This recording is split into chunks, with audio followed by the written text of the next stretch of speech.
wala pa rin naman tayong minomonitor na anumang bagyo or low pressure area sa loob at labas ng ating Philippine Area of Responsibility. Pero patuloy pa rin ang pag-iral ng easterlies or yung mainit at malinsangan na hangin na nagagaling sa Dagat Pasipiko dito sa eastern section ng Visayas at Mindanao.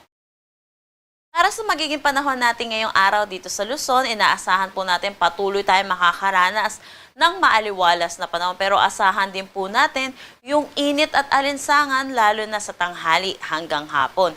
Yes po, nasa panahon pa rin naman po tayo ng tag-ulan pero yung nararanasan po natin ngayon ay yung tinatawag po nating monsoon break kung saan walang direktang epekto itong southwest monsoon or habagat sa anumang parte ng ating bansa. Pero dahil panahon pa rin po tayo ng tag-ulan, asahan pa rin po natin yung mga posibilidad ng malalakas na pagbuhos ng pag-ulan lalo na sa hapon at sa gabi, dulot ito ng mga localized thunderstorms.